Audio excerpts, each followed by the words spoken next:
Selanjutnya Dr. Prastio Edi, spesialis BTKV, subspesialis FE, konsultan VH, MH. Beliau sehari-hari ketua MKDKI, kami persilahkan. Setelah itu nanti dari ahli hukum pidana dan dari Polri, karena ini sangat terkait sekali. Ini waktunya hanya 15 menit paparan, nanti diskusinya yang banyak. Silakan. Terima kasih moderator. Izin ke bawah. Assalamualaikum warahmatullahi wabarakatuh. Salam sejahtera untuk kita semua. Yang saya hormati Ketua Konsil Kedokteran Indonesia dan para konsilor KKI, sejawat-sejawat saya di MKDKI, profesor, senior, baik di daring dan luring. Slide penegakan disiplin dan pengadilan medis. Jadi ini dua terminologi yang ada di Undang-Undang 17 tahun 2023. Slide. Jadi Bapak Ibu, hari ini kita profesi kedokteran masih di frame sebagai kelalaian manakala outcome pelayanan kita buruk. Jadi dari undang-undang existing dan undang-undang hari ini di pasal 440 itu masih juga menyebut bukan kelalaian tapi kealpaan. Next slide. Jadi kealpaan ini sebetulnya, next slide. Kealpaan ini sebetulnya enggak terlalu definitif dibandingkan dengan yang existing pradok. Jadi kalau existing pradok itu kelalaian berat dan kelalaian ringan. Kalau ini cukup di frame sebagai next slide hanya kealpaan saja. Tapi outcome-nya lebih definitif, yaitu luka berat atau meninggal. Next slide. Jadi jadi 3 tahun untuk luka berat 250 juta, 5 tahun dan 500 juta untuk kematian. Ini sama persis dengan Malaysia. Jadi Malaysia itu mengedepankan outcome-nya, bukan mengedepankan kompetensinya. Sehingga seorang ahli bedah jantung yang sangat kompeten di Malaysia, andai kata dia menimbulkan kematian dalam outcome, dia bisa dihukum berat dibandingkan dengan seorang dokter umum yang tidak menimbulkan kematian dalam outcome pelayanannya. Di Malaysia, seseorang kalau untuk menuntut dokter, dia harus bayar dulu uang di muka.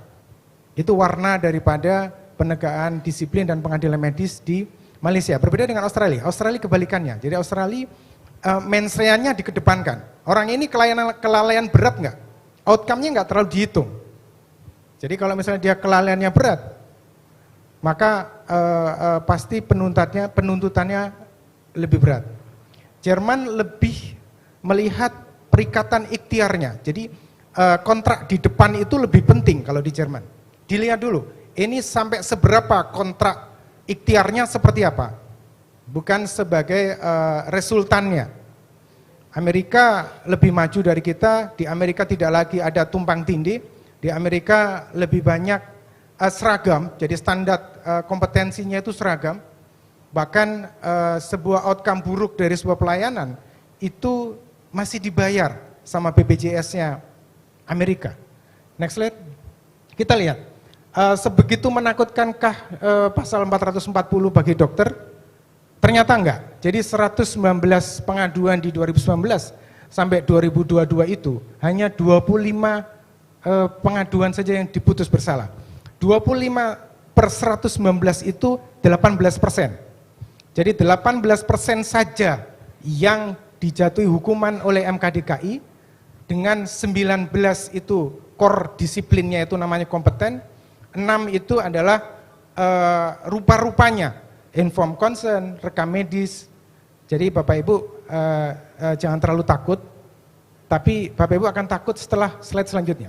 Next slide, ini MKDKI 3, ini MKDKI 4. MKDKI 4 itu 13/23, 13/36 itu adalah 36%. Jadi 2 kali lipat lebih sadis MKDKI 4 dibanding MKDKI 3.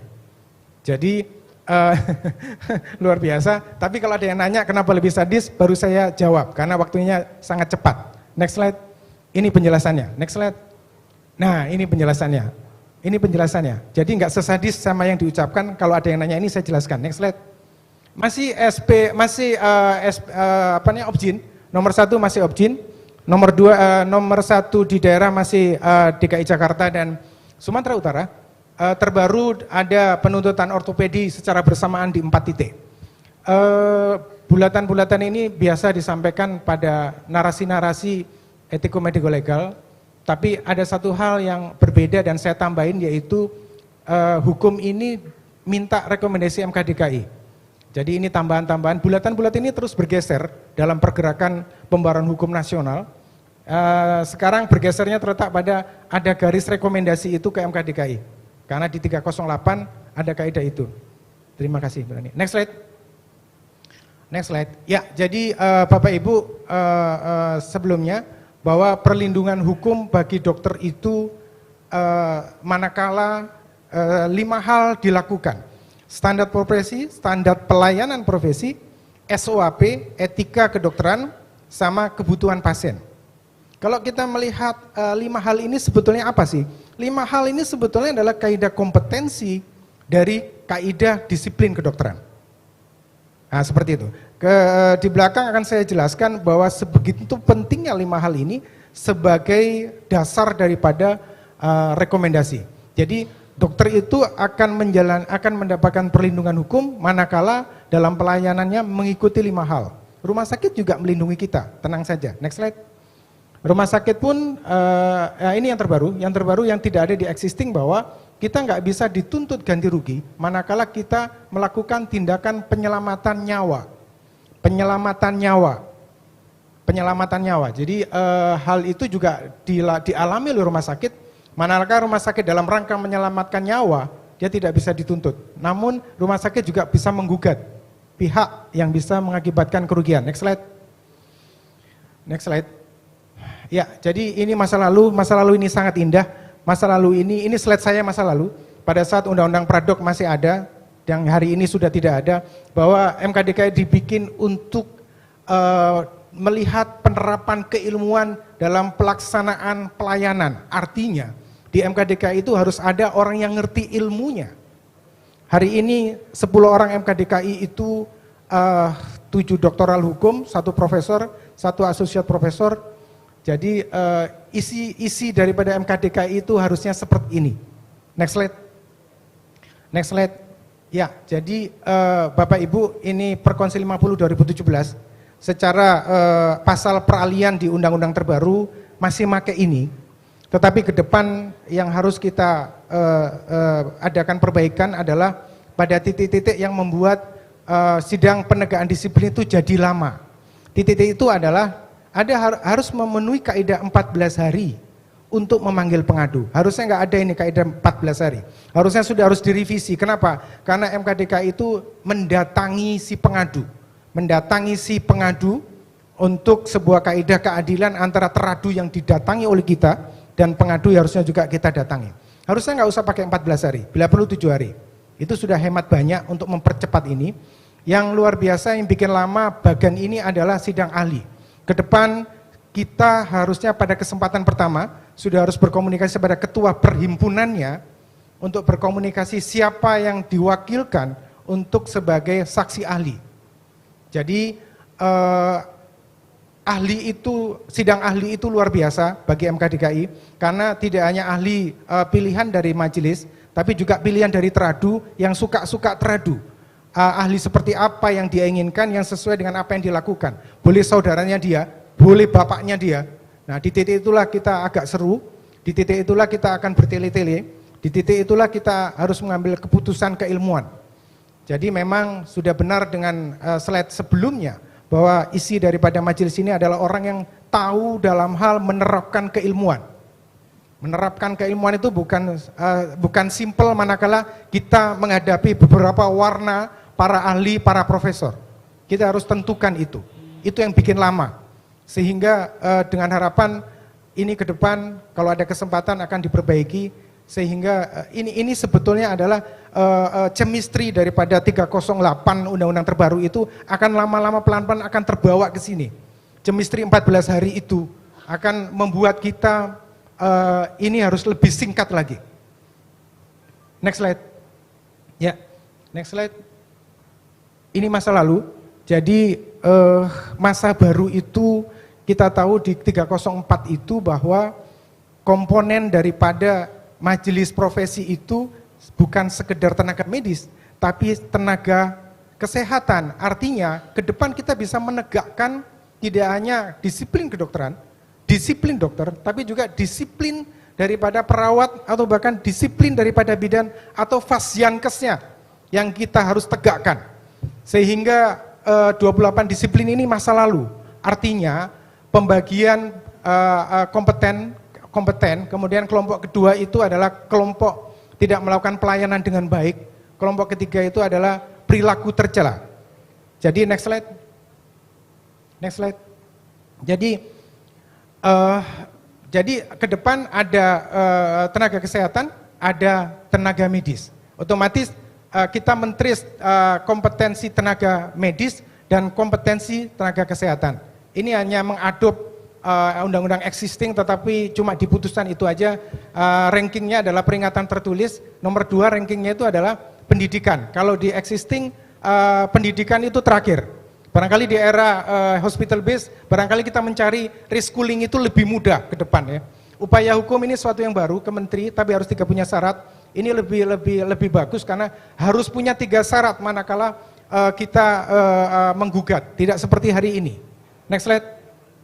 Karena adanya perubahan ini, maka buku ini, buku saya yang pertama ini, saya mencoba mengklasifikasikan bahwa 28 disiplin kedokteran itu saya hierarkikan sebagai dasar untuk mengambil keputusan pada penegakan disiplin. Adalah hierarki pertama adalah next slide, kaidah kompetensi. Saya rubah kaidah kompetensi itu adalah 1 sampai 6 ini. Nomor 1, 2, 3, 4 ini sudah berbeda dengan 4 2011. Jadi inilah yang murni harus dipertanggungjawabkan oleh seorang dokter. Murni ini yang harus dipertanggungjawabkan. Di luar itu nggak perlu dipertanggungjawabkan. Jadi kaidah irisan hukum dan disiplin ini jelas. Ke depan kita beririsan sama pengadilan medis, hukum perdata dan pidana. Maka kita punya klasifikasi yang lain bahwa kalau jelas-jelas itu irisannya hitam putih, urusan dugaan pidana seperti seksual, psikotropik, itu hitam putih yang tidak butuh sebetulnya analisa dari isi kepalanya dari anggota MKDKI. Next slide. Yang kedua adalah kaidah irisan tenaga medis dan tenaga kesehatan. Itu selanjutnya salah. Jadi melakukan pemeriksaan berlebihan itu bukan murni kesalahan dari dokter. Kenapa? Mungkin ada aturan-aturan di BPJS yang harus diperiksa ronsennya yang barangkali tidak perlu. Tapi untuk menguatkan sebuah severity 3, maka harus diperiksa.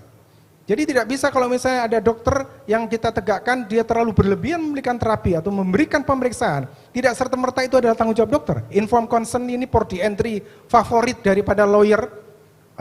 Ini juga saya anggap sebagai ranking 3 pembobotannya. Kenapa? Karena sebuah informed consent itu butuh kontribusi daripada rumah sakitnya. Bagaimana rumah sakit itu mengatur format daripada informed consent, bagaimana rumah sakit itu mengatur perawatnya, menggait dokter untuk informed consent dan dimudahkan untuk informed consent. Jadi ke depan 28 disiplin ini akan lebih banyak pada klasifikasi ini. Klasifikasi daripada ini tanggung jawab bukan hanya dokter, tapi tanggung jawab perawat dan tanggung jawab dari rumah sakit sebagai gerbong kereta apinya. Jadi seperti itu. Ini favorit untuk pordiantri penuntutan kepada dokter itu ini favorit. Tapi ke depan ini saya akan kasih ranking 3 usulannya seperti itu. Next slide. Ya, jadi ini yang menginisiasi buku saya kedua. Jadi memang pidana dan perdata itu dimintakan ke MKDKI, kemudian kita trace standar profesi, standar pelayanan, kemudian SOAP. Gitu kan? Hanya diberi waktu 14 hari. Hari ini kita bersyukur ketemu dari Bareskrim untuk berkomunikasi sampai seberapa Bareskrim memahami ini dan on the track terhadap undang-undang yang terbaru ini. Jadi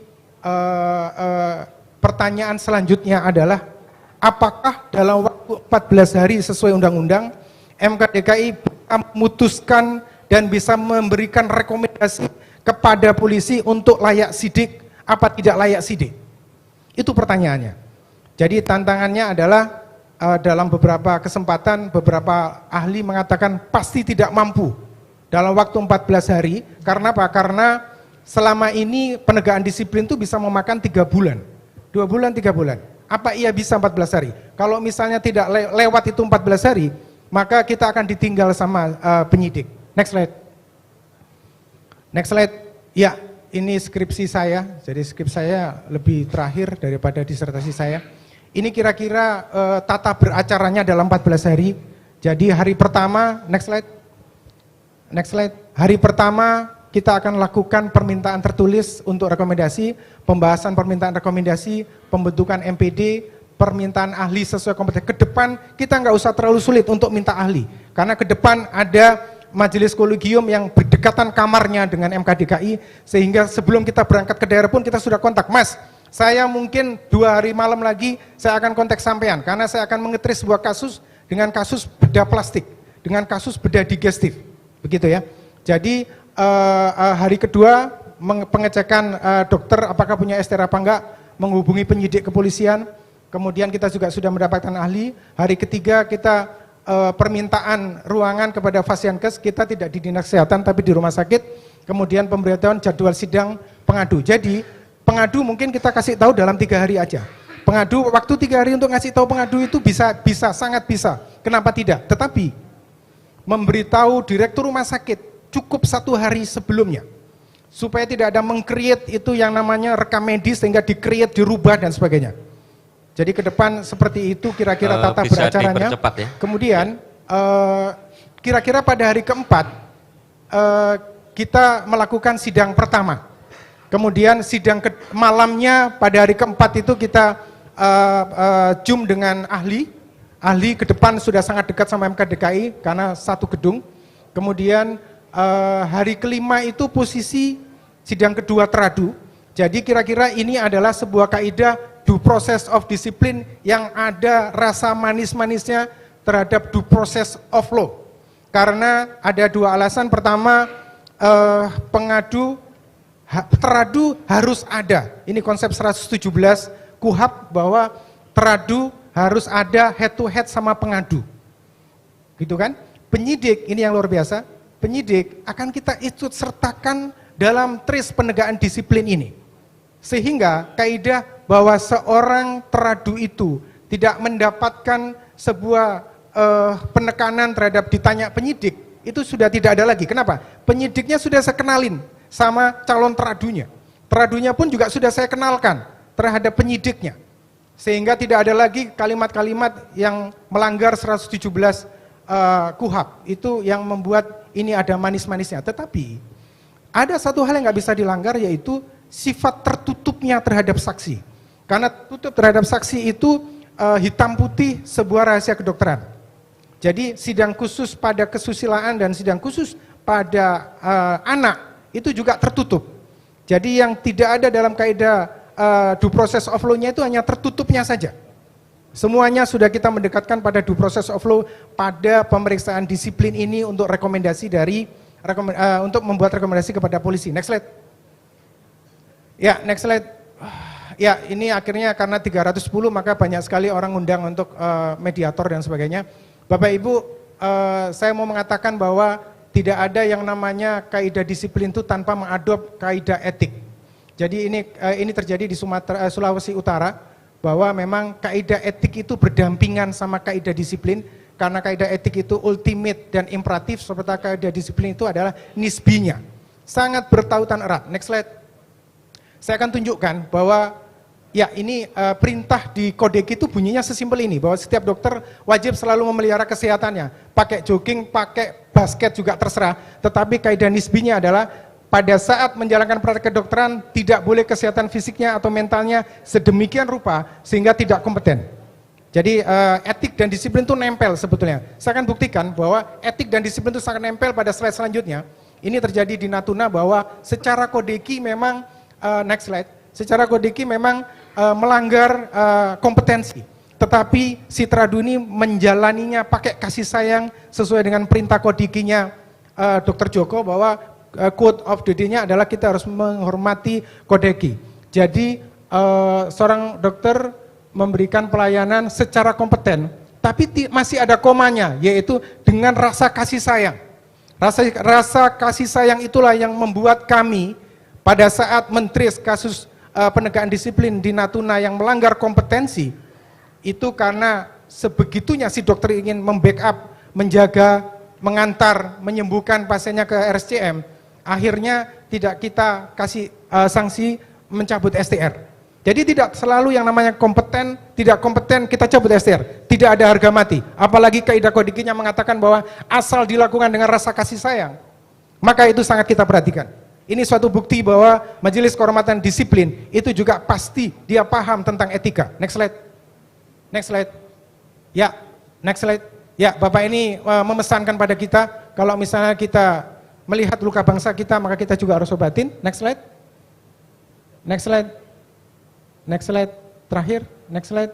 Ya, terima kasih. Semoga kita digolongkan, dibicarakan di kelompok para malaikat. Terima kasih. Wabillahi taufiq wal hidayah. Assalamualaikum warahmatullahi wabarakatuh. Waalaikumsalam warahmatullahi wabarakatuh. Ya, terima kasih Dr. Prastio Edi, SPPTKV subspesialis. Tadi memang penegakan disiplin di MKDKI tertutup. Putusannya terbuka ya, Pak Dokter ya. Selanjutnya kasus bertambah atau berkurang? Kasus selalu bertambah. Oh, selalu bertambah. Apalagi nanti terkait juga masalah perdata dan pidana itu harus dibuat rekomendasi di MKDKI, itu juga tambahan untuk itu.